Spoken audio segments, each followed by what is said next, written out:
Well, we've been looking this week, or we began looking yesterday, at the experience Peter had with the resurrected Jesus.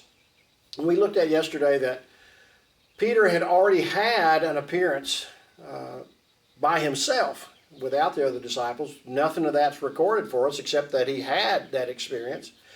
This one involves the other disciples, but then Peter gets called out. We, I think, live in the impression that every experience we have of Jesus is one that is a warm fuzzy and makes us feel good. That's not the case for Peter, and it's not always the case for me, and I'm willing to wager it's not always the case with you either. And we need to understand that our theology, or at least our heart image, not our head thought theology, but our heart image that we have of God is often shaped by misinformation.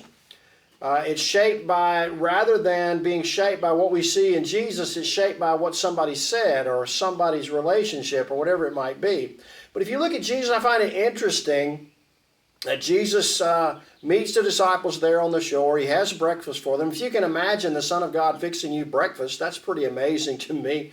That he cares about them and he wants to share this meal with them and to break bread with them. And there's something about sharing a meal with friends and family and stuff that is just part of your relationship and fellowship. There's something gathering about a meal and enjoying one another and enjoying food together that is a remarkable experience and one that we all enjoy.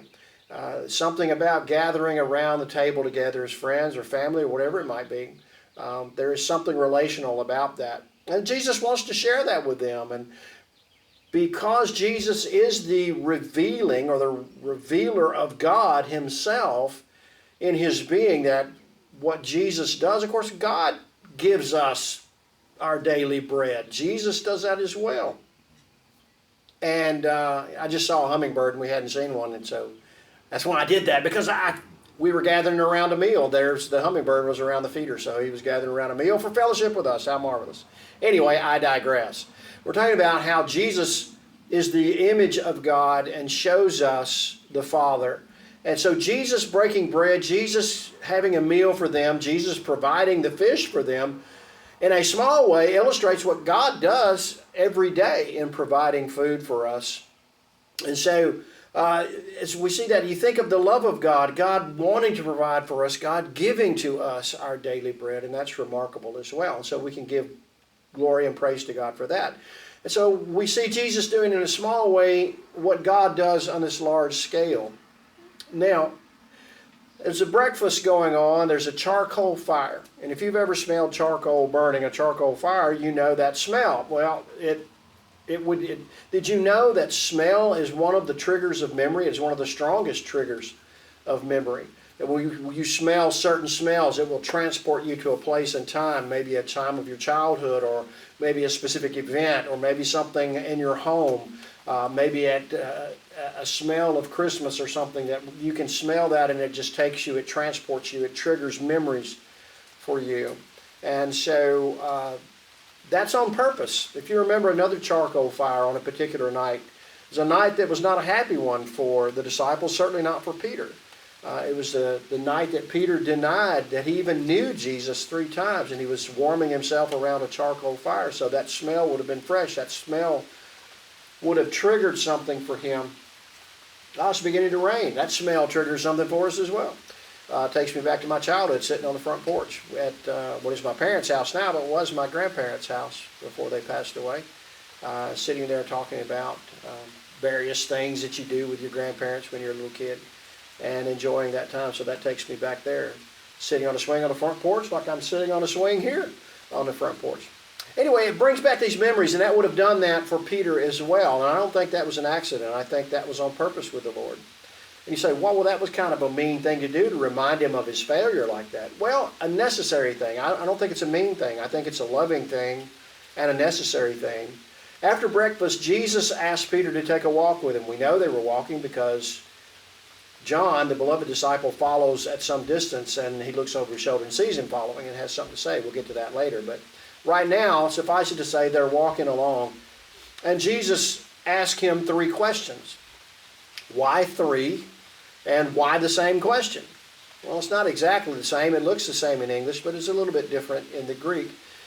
But he asked him the three questions, I think, because there's a threefold denial on the night of Jesus' betrayal. Peter, in all of his bragging before that, I love you more than these do. I'll stand by you no matter what.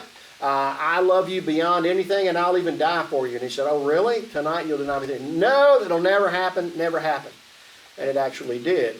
Peter's bragging was exactly that, a lot of hot air. When it came right down to it, Peter failed. Peter turned coward in front of a young lady at a charcoal fire in Caiaphas's courtyard, and he left weeping bitterly. He was so grieved over what he had done. So they're walking, and the three questions are to bring to Peter's mind the three times that he denied Jesus, that he failed. And you might say, well, that's kind of a cruel thing. No, it's not about forgiveness. A lot of people have the idea, well, Peter needed forgiveness. It's not about forgiveness. I think that had already taken place. It's not about that. Jesus' death on the cross cleanses us. The blood of Jesus cleanses us from all sin. There's not a sin that could be or will be or could be possibly done that Jesus hasn't paid for. As Paul says, there is therefore now no condemnation for those who are in Christ Jesus. That's done away with. So what's the point? Well, the point is this. There's nothing to be forgiven in Peter, but there's something that needs to be healed in Peter. This is something that's going to come back and back and back and back, and it's going to hinder Peter. And Jesus knows this about him. He knows this about him individually. He knows that this has got to be dealt with. Jesus has got to heal this in Peter. In order to heal that in Peter, he's got to take Peter to that place. And that's not a warm fuzzy. That's not something that makes us feel good. The end of it is good, but the process of it is painful. And he asked him these three questions. Do you love me? Peter responds, you know I love you, but what he says is, you know I have a passion for you. I don't have this uttermost love for you, this willing love for you, but I have a passion for you. Jesus tells him to feed his lambs, his sheep. And so when they'd finished breakfast, Jesus said to Simon Peter, Simon, son of John, do you love me more than these? He said to him, yes, Lord, you know that I love you. He said to him, feed my lambs. He said to him again a second time, Simon, son of John, do you love me? Again, agapao, a willing love, a sacrificing love, a love for the sake of the beloved. And again, Peter says, yes, Lord, you know that I phileo, that I have a passion for you. I have affection. I have feelings for you. He said to him, lead or shepherd my sheep, my flock. He said to him the third time, Simon, son of John, do you love me? And Peter was grieved because he said to him the third time, do you love me? He said to him, Lord, you know all things. You know that I love you. And Jesus said to him, feed my sheep. Now, the third time, Jesus comes down to his level and says, do you have this passion for me? And says, you know I am feeling that for you. Peter will not go to the point that he did before, being bragging and saying, I love you beyond anything. And he knows he's failure. And Peter has to be taken to that place with Jesus. But I want you to notice something. Jesus takes him to that place of failure, but he goes there with him. He's there with him through that whole process because this has got to be healed in Peter. Otherwise, Peter is going to be entangled by this memory, entangled by this failure. The enemy will bring it up and up and up and up unless he goes there with Jesus to that point of his pain, to that point of his failure. And we're the same way. We resist that very thing that Jesus is trying to do for us, to take us to that place of failure, to take us to that place of our stumbling, to take us to that place of our weakness. But he goes there with us, and not to be cruel to us, not to hurt us on purpose, but to heal us and to restore us. Notice each time. Jesus could have said, you know what, it's okay, Peter, it's all said and done, let's go on. But he doesn't. He goes through the three questions. He asks him about his love, his failure. But each time he tells him, come along with me on my ministry. I ask you a question. Who is the great shepherd? Well, Jesus is. Whose flock is it? Jesus said, it's my sheep, my lambs, feed them, take care of them, shepherd them, but it's his flock. They're his sheep, his lambs. And so he is invited into that ministry with Jesus, as all of us who are believers are invited into the ministry of Jesus, to care for one another, to love one another, to tend one another, to feed his lambs, his flock, to care for that. So we're all included in that. So I would leave you with this. Don't resist when Jesus takes us to that place. But when he heals us at that place, you don't have to go back there again. Once that's been dealt with, once that healing has taken place, once that restoring has taken place, be restored. Get on about the ministry. Get on about the kingdom work that he's called you to, and I get on to the one he's called me to. Different roles to be sure, but kingdom work nonetheless.